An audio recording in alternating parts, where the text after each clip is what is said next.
நம்ம Pudukkottai JJ college பக்கத்தில் ஆஃப்டர்நூனில் ஒரு நல்ல சாப்பாடு சாப்பிடலாம் அப்படின்னு சொல்லி தேடிட்டு இருந்தீங்கன்னா இந்த ஹோட்டலை மறக்காம ட்ரை பண்ணி பாருங்க. ரேண்டமாக போன இந்த ஹோட்டலுக்கு ஆக்சுவலாக எப்படி சொல்றதுன்னா, இந்த ஹோட்டலில் ரொம்ப நாளாக ட்ரை பண்ணணும்னு சொல்லிட்டு எனக்கு ரொம்ப நாளாகவே நான் தோணிகிட்டே இருந்துச்சு. இடையில நான் ஒரு டைம் சாப்பிட போனேன், அங்கே காலேஜ் ஆஃப்டர்நூன் லஞ்ச் டைம்ங்கிறதுனால ரொம்ப க்ரௌடாக இருந்துச்சு, அதனால் சாப்பிட முடியல. இன்றைக்கி போனால் கொஞ்சம் ஃப்ரீயாக இருந்துச்சு. ஸோ அங்கே போயிட்டு எனக்கு பிரியாணியாக வாங்காமல் நான் குஸ்காவும் ஈரல் ஃப்ரையும் வாங்கலான்ட்டு தான் போனேன். பட் வந்து ஈரல் ஃப்ரை லேட் ஆகும்னு சொன்னதுனால குஸ்காவும் 65யும் வாங்கியிருந்தேன். குஸ்காவுமே வந்து பிரியாணியில் உள்ள அந்த குஸ்கா தான் கொடுத்துருந்தாங்க. பார்சல் வாங்கி இன்னைக்கு ட்ரை பண்ண போகிறோம்.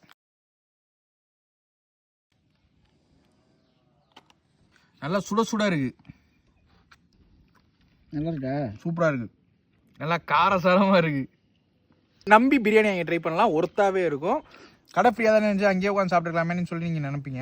ஆக்சுவலாக நான் வந்து வீட்டுக்கு வாங்கிட்டு போய் சாப்பிட்லாம்னு சொல்லிட்டு தான் பிளான் பண்ணோம். அப்புறம் கேசவஜி தான் ஒரு ஐடியா கொடுத்தாப்புல, இந்த மாதிரி மரத்துக்கு நிலையில உட்காந்து சாப்பிட்டு போடுவோம்னே, நல்லா இருக்கும்னே அப்படின்னு சொல்லி சொன்னேன். ஸோ அதனால தான் இந்த சூடாக இங்கே சாப்பிட்டோம்னு வச்சுக்கவே மூஞ்சிலாம் இருக்குன்னு வேறு சுற்றி இருக்கும். பட் இதே இந்த மரத்தடி நகரில் உட்காந்து சாப்பிட்றது எவ்வளோ சூப்பராக இருக்குது. அப்படி தான் உண்மையாலுமே டேஸ்ட் அல்டிமேட்டாக இருக்குது. ஒர்த்து ஸ்பாட்டு, மறக்காமல் ட்ரை பண்ணி பாருங்கள். ஆனால் எனக்கு மோஸ்ட்லி நான் நான்வெஜ் சாப்பிட்டு இந்த மாதிரி கடலை மிட்டாய் சாப்பிட்றது எனக்கு ரொம்ப பிடிக்கும். அது ரொம்ப சாட்டிஸ்ஃபைடாக இருக்கும். உங்களுக்கு எத்தனை பேருக்கு அந்த மாதிரி இருக்குன்னு சொல்லிட்டு மறக்காமல் கமெண்ட் செக்ஷனில் வந்து கமெண்ட் பண்ணுங்கள்.